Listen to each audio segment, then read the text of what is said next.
சென்னை புறநகர் பகுதிகளில் மிதமான மழை பெய்து வருகிறது. அதன் நேரடி காட்சிகளை தற்போது பார்க்கலாம்.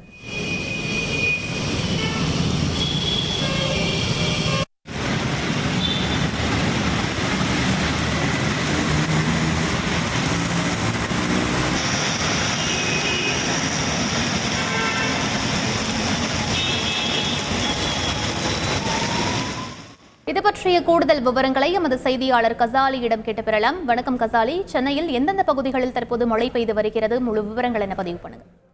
சென்னை மற்றும் புறநகர் பகுதிகளில் கடந்த சில நாட்களாக வெயிலின் தாக்கம் அதிகரித்தே வந்திருந்தது. இந்த நிலைக்கு இன்று காலை முதல் வானம் மேகமூட்டத்துடன் இருந்து வந்த நிலையில் ஆலந்தூர், கிண்டி, பரங்கிமலை, ஆதம்பாக்கம், மீனம்பாக்கம், பரங்கிமலை போன்ற பகுதிகளில் காலை முதல் இருந்தது. திடீர்னு 10:30 மணிக்கு பிறகு திடீர்னு மிதமான மழை பெய்ய தொடங்கியது. இதனால் சென்னை மீனம்பாக்கத்தில் இருந்து கிண்டி நோக்கி வரக்கூடிய வாகனங்களும், மீனம்பாக்கம் நோக்கி செல்லக்கூடிய வாகனங்கள் அனைத்தும் மலைக்கு ஒதுங்கின. இதன் மெட்ரோ தூண்களுக்கு கீழே ஒதுங்கின. இதனால் அந்த பகுதியில் கடுமையான போக்குவரத்து நெரிசல் ஏற்பட்டது. தற்போது மிதமான மழை பெய்து கொண்டிருப்பதால் கார்களில் செல்பவர்கள், இருவாகனங்கள் செல்பவர்கள் ஒதுங்கி நிற்கின்றனர். மழை நின்ற பிறகு இந்த வாகனங்கள் செல்லக்கூடிய நிலை ஏற்பட்டுள்ளது. திடீர் மழையின் காரணமாக சென்னை புறநகரில் தற்போது அந்த வெயிலின் தாக்கம் தன்னை குறைந்திருக்கிறது. விவரங்களுக்கு நன்றி கசாலி. செய்திகளை உடனுக்குடன் தெரிந்து கொள்ள உடனே சப்ஸ்கிரைப் பண்ணுங்க.